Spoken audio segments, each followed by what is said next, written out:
So despite me being the boss here in Tasmania, my brother-in-law still insists on calling me Jana, even though my name is Johanna, because if you say it really fast, you know, like Johanna, Johanna, Johanna, Johanna, Jana, Jana, Jana, it's Jana. Calls me Jana. There you go. So if you call me Jana, I'll feel like I'm in trouble. Thank you so much for having me here again. I am here representing an organisation called Compassion, which, as you can see there on the screen, we are celebrating 70 years of Compassion, which Compassion is a holistic child development organisation started in South Korea in 1952. So this is 70-something-ish years of Compassion, but our banners have been done, so let's get a little bit more use out of them before we, redo some 75 years.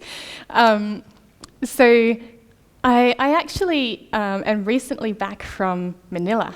I had the opportunity to go to the Philippines and got back on Saturday last week. And so I thought today that perhaps I would like to share with you just some of the things that I was challenged by in my response to how we engage with the marginalised. And just to bring you some of my challenges in the hope that perhaps I will speak to all of us, and maybe, I don't know, I feel like you guys are better than I am, but maybe some of these will be shared challenges. Does that sound okay today? Yeah, awesome. So if you don't know much about Compassion, holistic child development organisation, we now work in 27 countries across the globe. We've recently added Cambodia and Myanmar. But the point of Compassion is to work with the local church in an area to serve the children of families affected by extreme poverty. And so if you imagine an outreach here, like what we would run as an outreach as a church into our local community, this is just the church on the ground out working into their local community, the same as we would do here. It just looks a little different because of context. Does that all make sense? Awesome. Okay, so I was reading in John this week and thinking about how do we engage with the marginalised. John 1 talks about the Word became flesh and made his dwelling among us. We've seen his glory, the glory of the one and only Son who came from the Father, full of grace and truth. Now, if you're anything like me, I like to look at things in different translations, right? And so I took a look at this in the Message paraphrase. I'm not going to call it translation, I'm definitely going to call it a paraphrase. It says, God moved into the neighbourhood. Wow, God moved into the neighbourhood. What would it look like for us as we engage with the marginalised to move into the neighbourhood? What does that look like when we only live in a certain place in a certain time and we can't physically move into Manila or Cebu or Haiti? We can't physically move there. What does it look like for us to engage with the church on the field in the same way as we engage here in our own community? How do we do that?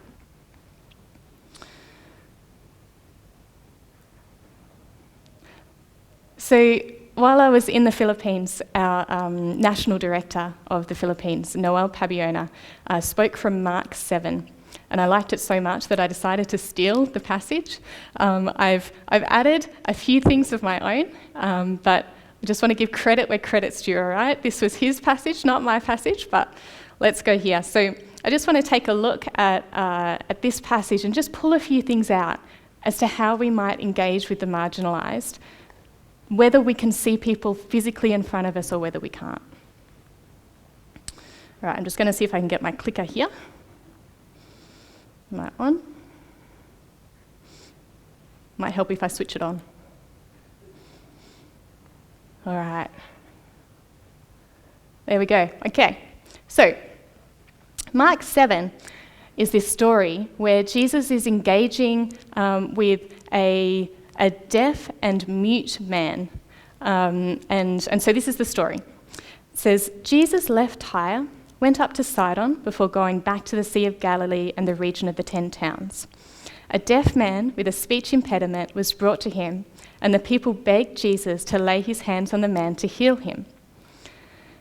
Jesus led him away from the crowd so they could be alone. He put his fingers into the man's ears. Sorry, I'll do this for you. He put his fingers into the man's ears, then spitting on his own fingers, he touched the man's tongue. Looking up to heaven, he sighed and said, Ephphatha. How did I do? Did I do all right with that? Which means, be opened. Instantly, the man could hear perfectly, and his tongue was freed so he could speak plainly. Amazing story. I want to pull a couple of things out for us. So first of all, let's notice that this was a deaf man with a speech impediment. Have you noticed that all the people begged Jesus to lay his hands on the man to heal him? So this was a guy that was deeply loved in community. You know, I imagine he's someone who is part of the community and everyone loves him. You know, maybe he doesn't understand when people are talking to him and they have to make sure that they're facing him when they talk to him, but they really love him. They're begging Jesus to heal him. Now, the next thing I notice is Jesus led the man away from the crowd. Why? If Jesus could have healed him there and then on the spot, he could have actually responded to people's request in that moment. So everybody else was seeing a need, and yet Jesus didn't respond to the need that they saw. And he led him away from the crowd so that they could be alone. I wonder, did he not want to do something flashy in that moment? You know, I wonder what would have happened if Jesus had healed the man in that moment. Would the crowd have erupted with cheers? We love this guy so much. Oh my goodness, look at what's just happened. What would have happened if Jesus had healed the man there and then? And yet instead, he pulls him away from the crowd so that as we are reading this story, we become like onlookers for the crowd. We are in the crowd and we're looking over at Jesus with the man and going, oh, I wonder what's happening over there. Because all of a sudden we get taken out of the place in which all of the action is happening, and we become an onlooker to this man's story with Jesus. I wonder if Jesus wanted to engage with the man one-on-one. And so instead of engaging with the need that was presented from the crowd, he went, I see you, let's get alone for a minute. I want to actually see you. I want to actually know you. And I want to actually just have a moment with you so that you know that you're seen, so that I know that I've seen you before we move on. So I wonder if a response to need starts with choosing to really see the person. Not just to see the need, not just to see the need that people are telling us about, but to choose to see the person in the midst of it.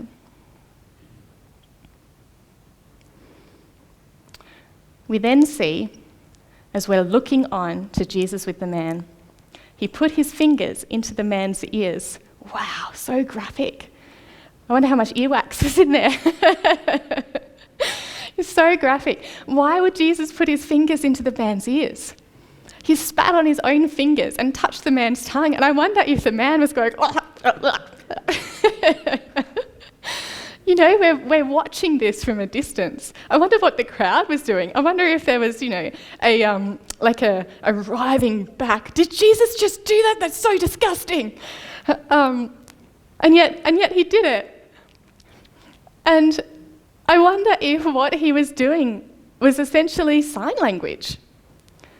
You know, was he actually putting the crowd into a situation where they were experiencing what the man experienced every day?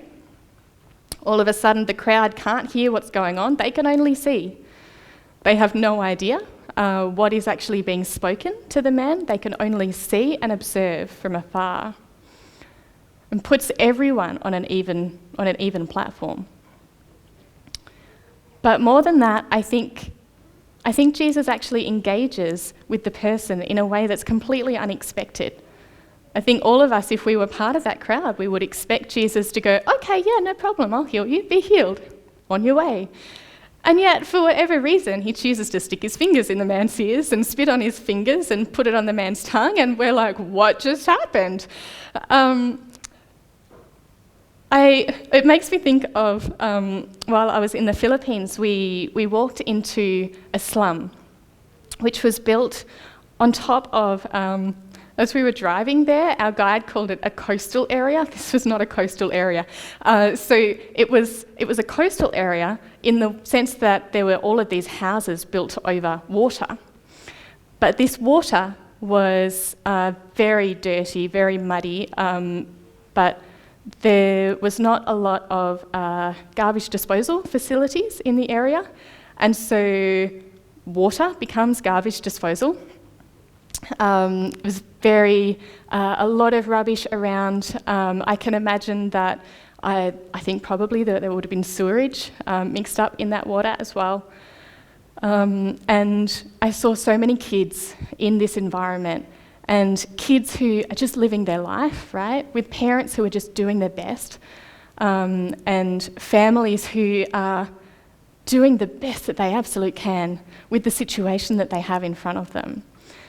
And as we were just kind of hanging out at this particular church that was outreaching into this community, there was a little boy who had a bottle that's half filled with water. And you know how if you flip a bottle, you can kind of play with it to the point where, if you flip it just the right way, it might land upright because of the little bit of water that's acting as the ballast inside of it. So I was just sitting, playing with him like that, and just like, oh, cool, yeah, my turn. Oh, okay, your turn. And after a while, I think we had 5 or 6 kids playing this game with us just because I was just sitting there and just engaging with him. I wasn't saying anything. He only spoke the language of the area. I don't even think it was Tagalog. And I noticed one of these girls in the group had, I honestly don't even know what it was. It was like little pock marks all over her feet, like she'd been bitten multiple times, but bite marks that were swollen all over her feet. And all I could think about was it's probably due to the lack of sanitation in the area. She's probably walking through things without any shoes on. And I realised that the group of children I was sitting in probably weren't very hygienic, probably maybe even contagious. And I was very confronted by my own response to this. And I'm going, okay, so I might just keep my hair away from these kids, might just be really careful. And so there was a part of me that I was highly empathetic. And the other part of me where I'm going, how careful do I need to be here right now? And I'm really challenged by Jesus in this situation. He doesn't care how close he gets to somebody else. He's not even, he spits on his own fingers and touched the man's tongue. And so he also doesn't care how close the other guy gets to him. Meanwhile, the guy, I don't know what his response was, but sometimes I wonder what Jesus' expression was in that moment. Was he going, hey, dude, if I put my fingers in your ears, is this what you want? Is it this? You want to be out of here? Was it, hey, mate, do you want my words? Yeah, okay. I feel like we watch this story from afar and we feel like Jesus is being, mate, yeah, I know you can't hear. Do you want to heal that? And I'm not sure that he was. I think he was just having a great moment with this guy here and just enjoying the moment with him. And so I'm challenged because I think that a response to need engages with the person where they're at. It engages with this guy in exactly where he was. It's me engaging at this project with exactly where these people are at. It's the local church in this area engaging with these guys exactly where they're at, not trying to make anyone anything different, but just engaging and just choosing to walk the journey, right? The next thing we notice is instantly the man could hear perfectly. Instantly the man could hear perfectly. So why all the drama? His tongue was freed so he could speak plainly. I think perhaps there was something more than healing happening here? Is it possible? If Jesus always sees people holistically, he's responding to the person, not the need. Do you think it's possible that our performance-oriented culture puts us into such a position where we see the need and we want to fix it as our way of helping? But actually, is Jesus engaging beyond that and engaging even before that? He's going, I see the need, but I'm not presuming to try to fix it before I engage with the person. I think partially because of our performance-oriented culture, I know certainly for me, we want to have the fix. And I know certainly for me, I feel like if I have seen something that is not right or something that doesn't line up with where I believe God's righteousness to be, I want to bring the fix. I want to be able to change that thing in that situation. And I think that's right. I think it's healthy and I think it's righteous, but I think we're all always challenged to go even beyond that, to actually see people holistically and go, hey, I see that there is a need here, but actually beyond that, I see you as a person and I choose to engage with you as a person before I choose to engage with the need. How would that change the way that we engage with the marginalised? Ouch, hey? And so I wonder if a response to need is never about a fix, but is always about choosing to respond to people. In a minute, I'll share a video of a guy called Anjo, who is a graduate of the Compassion Program in the Philippines.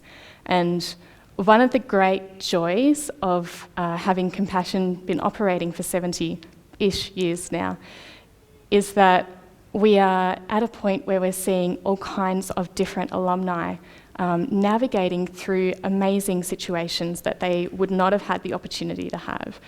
While I was in the Philippines, I actually met a beautiful 26-year-old girl, May Grace, who was sponsored by a couple in Tasmania.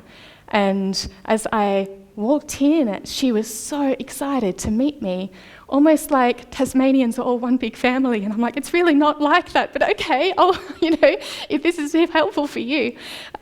She was like, my sponsors were from Tasmania, and because of them, I was able to go through uni. I now have 2 law degrees. She's now working for a US firm remotely from the Philippines. And is just doing amazingly. She is this beautiful, well-spoken young woman. And she would have been an amazing young woman, even if the Compassion Program had never stepped in, right? But because of the Compassion Program, because of the support of her sponsors here in Tasmania, she was actually able to go beyond what her natural situation would have allowed her to do, allowed her to go beyond, to actually get education beyond the level that she would have had access to anyway, and to break that cycle of poverty for her and for her family. This guy, Anjo, I don't know what I was doing with my hand. I think I was trying to decide whether I was doing this or doing this, but in the meantime, someone took a photo and I went, oh, oops. So Anjo is there on the left, and his best friend there, Chris. Both of these guys are Compassion alumni, and were sponsored children themselves and now have families, and Chris is expecting his first baby in a couple of months, I think, he and his wife. And so both of these guys were from the same church, the Compassion Project at that church. And apparently Anjo used to live in a little house just behind the church and was often late. And Chris used to yell out the window, Anjo, come to church! And I love that, just like 2 friends just encouraging each other to come to church. It feels like the church is the same world over. It just looks different in different contexts. Before we watch this video, I also just want to show you something else, which is a massive celebration point for me. So Chris now leads a team of, you can't see them very well, but right at the front there, so all at the back we've got some Compassion Australia staff, but all of these guys at the front, there's about 15 of them. They're all Compassion graduates, and they now work as part of an office in the Philippines for our Australian customer service centre. So at a certain time of day, once it kicks over into Manila time, you can call our call centre and get a former sponsor child on the phone to talk with you about what needs to happen. So they are amazing young people. I definitely did not expect the influence of TikTok to be so influential in the Philippines, and I definitely didn't expect it to be such a community thing where these girls would be out at dinner and the girls would be like, okay guys, we're all gonna learn a TikTok dance. Okay, are you ready? It goes like this, and then it goes like this, and then it goes like this. Okay, are you ready? We're gonna film. And you're like, okay, I think I'm ready. I'm not really sure. And then they just film it. And it's this great community, like building experience. Just their sense of community is so beautiful. I'm just kind of actually thinking of other stories as I'm talking to you. I hope it's okay that I'm sharing so many stories. I went into the home of one of these families that we visited out in that slum area, and we took some toys for the two little girls, and we were told that they'd never had toys before, and it was such a delight to be able to teach them how to just play with a ball. And we had 3 little tennis balls that we took them, and it took them a couple of goes to warm up to, oh, if I throw it to you, you'll still throw it back, you know. But I noticed as we were leaving, there were 2 girls and 3 tennis balls, and I noticed the littlest one, who'd been so afraid to let go of her ball, had her ball, also had the other one, ran over to the neighbour's house and gave it to the next door neighbour's kid. And I just went, oh gosh, that was beautiful. I'm so glad I got to see that moment. And so I really just want to encourage you guys that for those of you who are Compassion sponsors in the room, thank you. It might not feel like it sometimes when you receive those letters from the kids. It might not feel like you're actually making a huge difference, but you really are. And I think I've been so challenged that we want things in the short term. We want to be able to see impact in the short term. And often we don't see that impact for years. And actually that's what we're partnering with. We're partnering with people for the long term. The same as we would here, we're just partnering always for the long term. And so thank you for the way in which you partner with not just Compassion, but with so many other organisations. You guys are such a missional-hearted church, so thank you. Keep going. Let's watch this video of Anjo, and then I'd love just to come back and pray for us, if that's okay.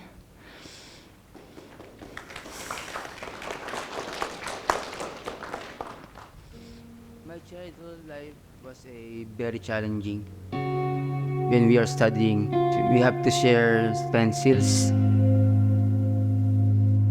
The pencil, you must sharpen it, it will get smaller, but we must use it until it will be, until the eraser or the pencil will get smaller.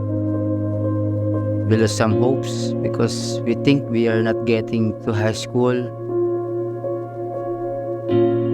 Our house is at the back of our church. We have a small window. I can see people playing.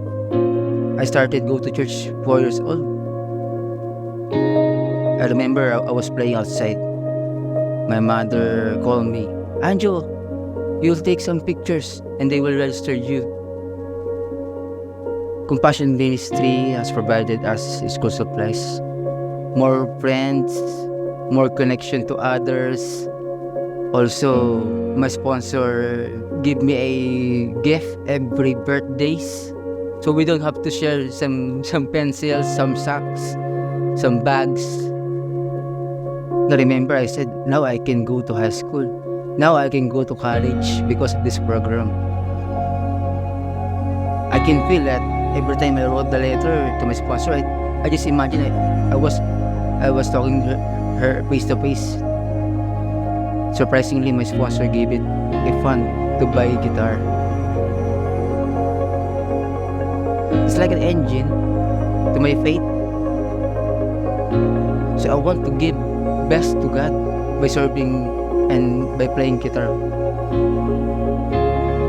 Since we started our business to have this printing shop, I said to my wife that it is a business, but it is also a ministry. Back then, when I was a child, we're struggling with school supplies. And right now, I'm selling school supplies now. Sometimes I sell the school supplies, especially to the kids, on cheaper price. And sometimes it's free because I've been there. It's hard. I have 2 kids. It brings me a joy that I can provide. If my sponsor was here, or if my sponsor was watching me,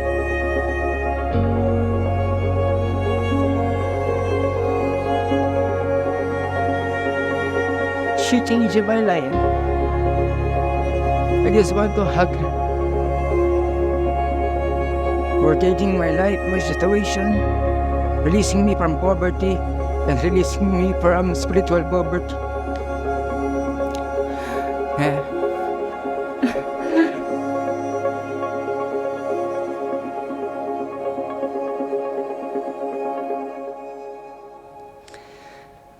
Guys, I'm here to tell us today that an organisation can't do that. It's individuals that do that. It's individuals choosing to partner together just to work with families and work in the local community. And so today I have the opportunity for us to partner even further, if that's something that you feel like you have the opportunity to do. I have some children out there who require sponsorship. Some of them are from this slum that I went into. There's about 4 children there from the slum that I went into. There are some older children there. For those of you who feel like you can't sponsor for a long time, I totally understand that. There are some children out there just on the left-hand side of the table that just have 1 or 2 years left on their sponsorship. And the impact that you can have for these guys in their final years is huge. They know that they are so soon to leave the program and will need to stand on their own 2 feet. So I would encourage you, sponsor 1 child, sponsor many children, do whatever you can just to partner, because all of us partnering together is what makes this happen. So thank you so much for your heart, for your willingness. And I'd love just to pray for us. Is that okay?